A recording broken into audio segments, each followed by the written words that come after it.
everyone, welcome back again to Fear Mirna channel. Thank you so much for always tuning in. Okay, so ngayon pag-uusapan po natin ang mga katanungan. Isa sa mga katanungan po ay, totoo ba ang reward claims ni Sir Danilo Ancero Lihay-Lihay? Okay, sasagutin natin yan sa mga katanungan sa ating comment section at saka saan daw kukunin ni Sir Danilo Ancero Lihay-Lihay ang pambayad sa utang ng ating bansa once na siya ay mahalal? 2 weeks after siyang mahalal bilang pagkapangulo ay babayaran niya ang 11 trillion pesos na utang ng ating bansa sa World Bank. So sasagutin natin iyan. Alright, ito na nga po mga kapatid, totoo na legal na tax informer of the state si Sir Danilo Ancero Lihay-Lihay. Matagal na po siyang binabayaran ng ating gobyerno bilang isang tax informer. Okay, ang pinakamalaki niya na tulong na iambag sa mga Pilipino ay ang pag-confiscate, pag-recover ng global ill-gotten wealth ng mga Marcoses. So, naaprubahan na po ang kanyang reward sa Supreme Court GR number. Once again, GR number 192223. Okay, Supreme Court decision po iyan tungkol doon sa pag-aproba sa partial tax informers reward ni Sir Danilo Ancero Lihay-Lihay na pumalo na po ngayon ng 53.2 trillion pesos. Okay, so ayan po, naka-enbank po iyan sa Supreme Court. Matibay na desisyon po yan. No, once na sinabi na naka-enbank, that is way back 2003, okay? Iyan po ay pinagdesisyonan ng 15 justices sa Supreme Court. So matibay po. Meaning to say, full court ang nagdesisyon niyan na ito ay legal na may reward claim si Sir Danilo Ancero Lihay-Lihay sa ating gobyerno. Dati po nasa 11 trillion iyon, subalit ngayon pumalo na po siya sa 53.2 trillion pesos dahil annual po ito. Annually is may interest. Okay, tumutubo, lumulobo. So, iyan po ang katotohanan dyan. So, dyan po kukunin ni Sir Danilo Ancero Lihay-Lihay ang kanyang ibabayad sa utang ng ating bansa once siya na halal bilang Pangulo. 2 weeks. Okay, nasa platform of government yan ni Sir Danilo Ancero Lihay-Lihay bilang isang qualified na presidential candidate. Alright? So, ayan, napakapalad ng ating bansa, napakapalad nating mga Pilipino sapagkat sabi ko nga, mayroong isang tao, isang persona, sabi nga ng karamihan is na nakakakilala kay Sir Danilo Ancero Lihay-Lihay, siya ay isang philanthropist na sa pamamagitan niya, sa legal na paraan, sa itinakda ng Panginoon, ang ating bayan ay magiging maunlad. Matatanggal tayo doon sa listahan sa buong mundo na may utang. Iyan po yung katotohanan na hindi alam ng karamihan.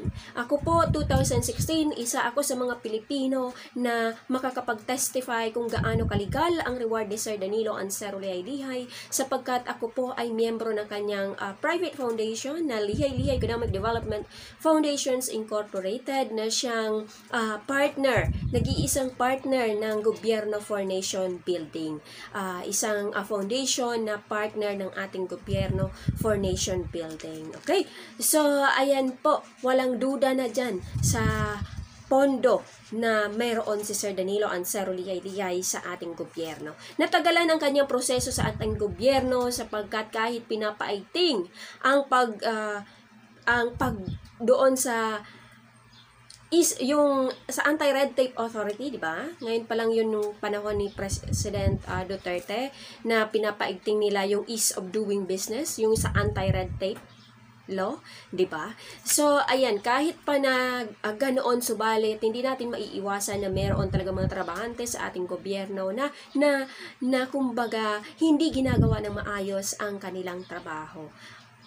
Kumbaga mayroong nasusulsulan, which is true, Okay, ginagapang sa gobyerno kasi ginagapang ng kalaban ng mga oligarkiya ang reward ni Sir Danilo Ansero Lihay-Lihay upang ito ay hindi maibahagi ni Sir Danilo Ansero Lihay-Lihay sa mga Pilipino, upang i-program tayo ng mga Pilipino na mangmang or mga mahihirap, which is hindi tayo mahirap. Tayo ay mayaman na bansa. Tayo ay maunlad ng mga Pilipino sapagkat mayroong compromise agreement sa gobyerno si Sir Danilo Ansero Lihay-Lihay na ang 2/3 ng kanyang informers reward, partial informers reward sa 53.2 trillion ay ibabahagi niya ito sa sambayan ng Pilipino. Kalakip doon ang pagbayad ng utang ng ating bansa. Okay, so 2016 pa nasaksihan ko po kung papaano ito pirinoseso ni Sir Danilo Ansero Lihay-Lihay. Yung writ of execution, mahirap, okay? Dumaan talaga sa butas ng karayom. Kasi maraming humahad lang, pero kailanman ang katotohanan ay hindi madadaig ng gawain ng mga masasama. Ang liwanag ang siyang maghahari. At ngayon ay talagang inaani na ni Sir Danilo Ansero Lihay-Lihay ang tagumpay.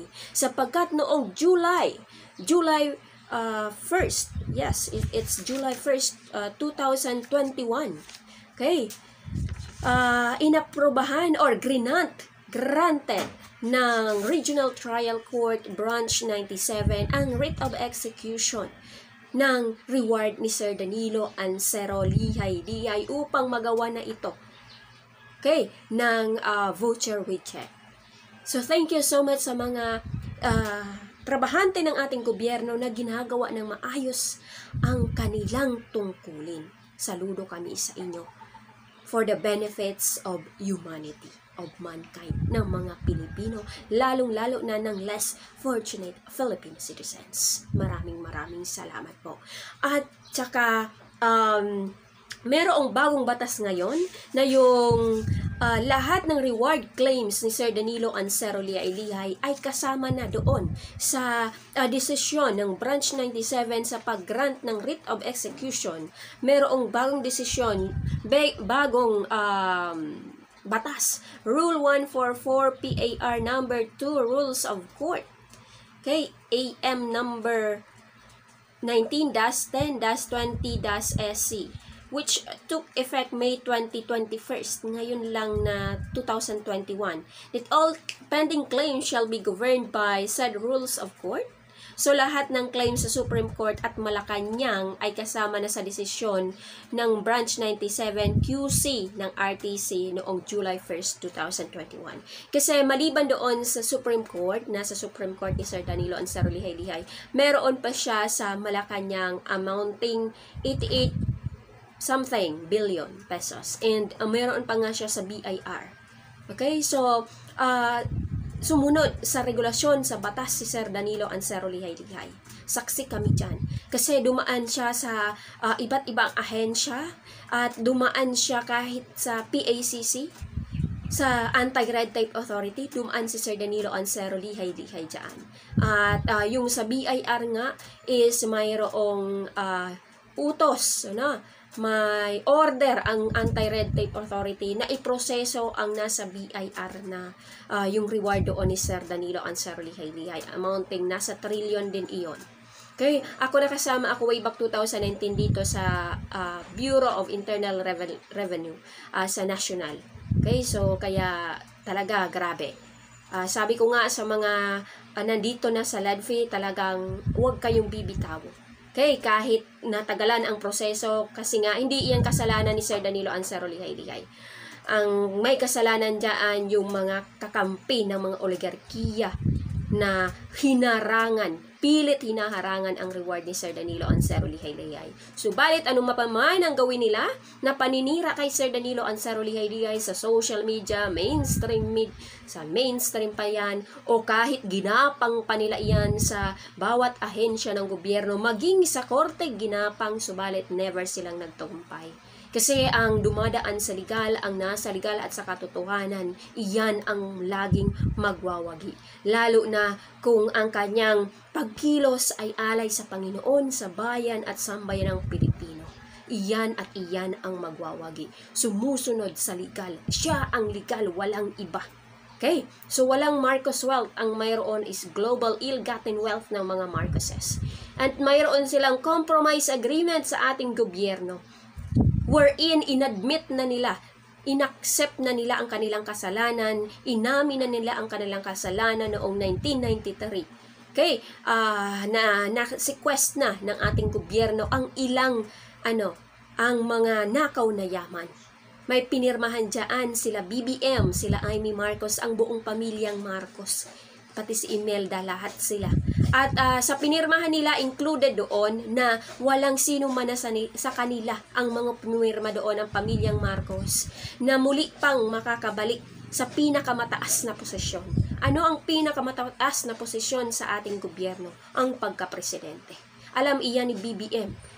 Okay, alam iyan ni BBM kasi 1993, malaki na siya. Ako medyo bata pa ako that time. So, ayan. Alam iyan ni BBM. Subalit, bakit binalga niya? O hindi niya sinunod? Na alam niya iyon. Na may pinirmahan siya sa ating gobyerno na hindi na sila pwede pang umakyat sa Malacanang, na hindi na sila pwede pang tumakbo sa pagkapresidente. Okay? So, ayan. Bakit sabi ninyo, bakit sa Senado nakapasok siya, or governor, or sa vice president pwede siya? Kasi hindi naman iyon yung pinakamataas na posisyon. Ang pinakamataas na posisyon ay yung pagkapresidente. Pinirmahan nila iyan, kapalit ng kanilang kalayaan.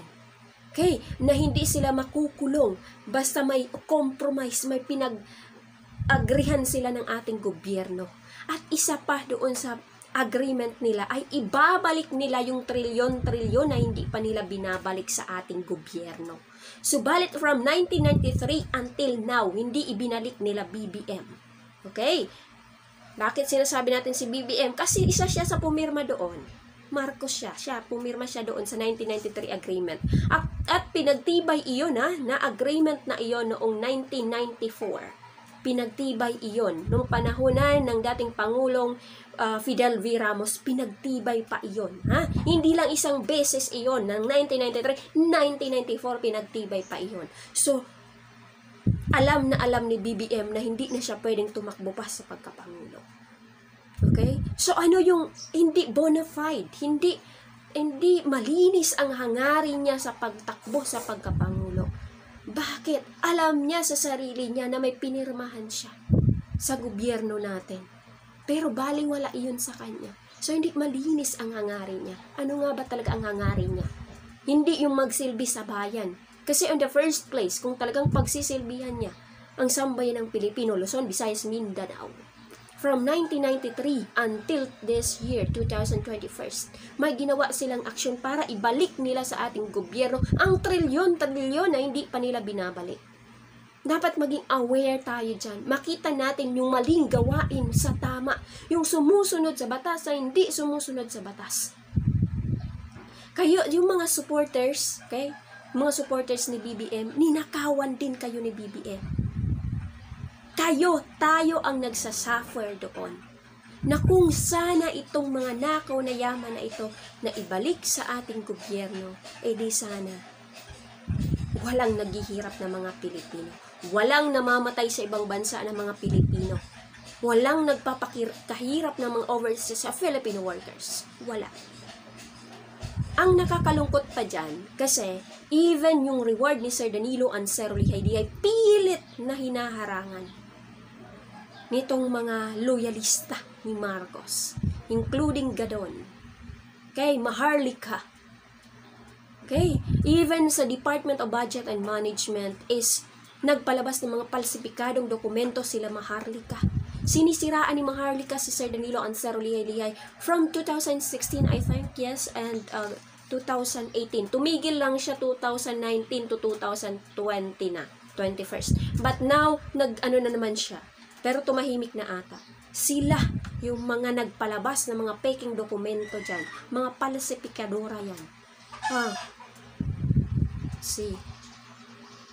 Kung talagang malinis, okay? So, hindi sila pwedeng tularan kasi mga sila. Hindi sila sumusunod sa batas. Mga krimen ang ginagawa nila. Yun ang gusto ninyong ilagay. Anong mangyayari sa ating bansa kung yung trilyon-trilyon na pinirmahan nila sa ating gobyerno, hindi nila ibinalik sa ating gobyerno? Ano pa? May tax evasion case pa si BBM. And worst, meron ako nakita na yung sa US na drug trafficking, 1990, kaya pala hindi nakakabalik ng US. See? So mag-isip tayo mga Pilipino, even ang mga supporters ni BBM, mag-isip-isip po kayo. Okay? So ayan. Tulinalahad natin ang katotohanan. Mali iyon. Mali ang ginawa nila.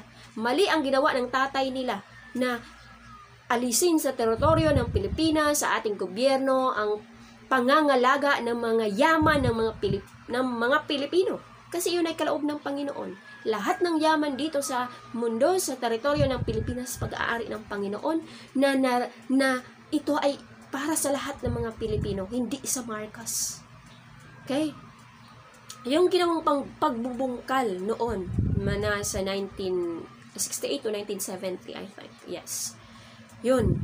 Mali iyon. At dinala pa sa iba't ibang bansa, sa 177 banks in 72 countries.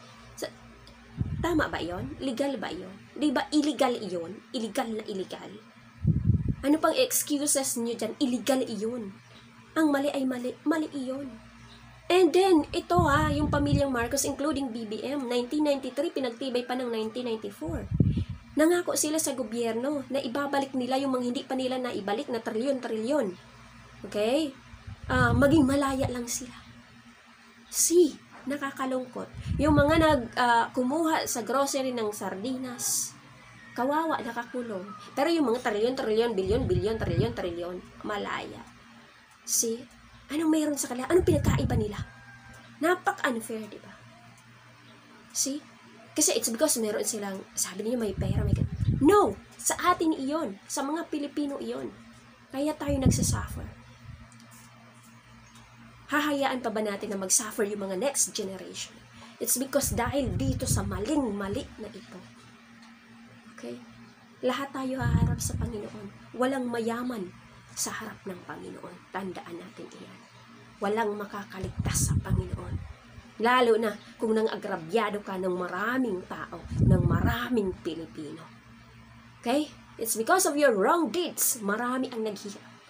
Maraming nagsakripisyo. Ilang milyong mga Pilipino ang nangingibang bansa. Ilang mga Pilipino ang nagsisakripisyo sa ibang bansa. Ilang mga Pilipino ang namatay sa ibang bansa. Dahil, bakit? Sobra ng kahirapan sa ating bansa. Hindi na goods yung pinapadala. Human exportation na. Nakakaloko. It's because of that. Pinaniwala tayong mahirap.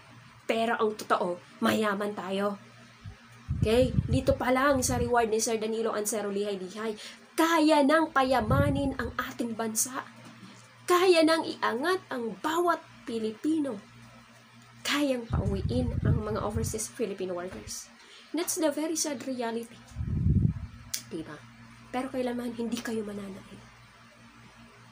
May kakasangkapanin ang Panginoon upang maghari ang liwanag. Upang ang mga Pilipino ay magkaroon ng masaganang buhay. Nakakalungkot isipin, diba? Yung may knowledge ka in regards to this, na mayroong pera, may pondo, may pinahagi sa mga Pilipino. Just imagine this. 53.2 trillion. Okay? Reward lang ito ni Sir Danilo Ansero Lihay-Lihay. Partial reward. Ibinabahagi niya yung 2/3 na ito sa ating mga Pilipino.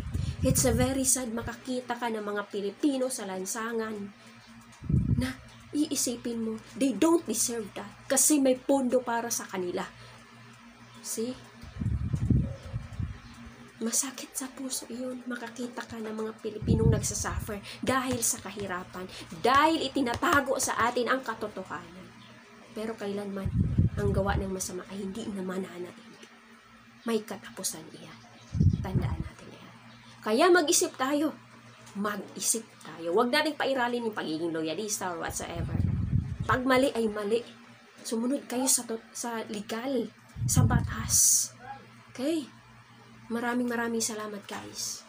From 2016 until 2021, nandito ako, naninindigan kasama ang mga Pilipino sa LEDFI. Sa pamumuno ni Sir Danilo Ancero Liay, ang #1 crime buster ng Pilipinas, ang tax informer of the state, ang dakilang ama ng lipunan ng ating bayan. Maraming salamat Sir Danilo Ancero Liay sa iyong kagitingan, sa iyong tapat na puso para sa Diyos, sa bayan at sa sambayan ng Pilipino. Huwag nating kalimutan sa 2022, Sir Danilo Ancero Liay sa pagkapangunan. God bless. Manindigan sa katotohanan, huwag matakot, dahil lahat tayo haharap sa Diyos.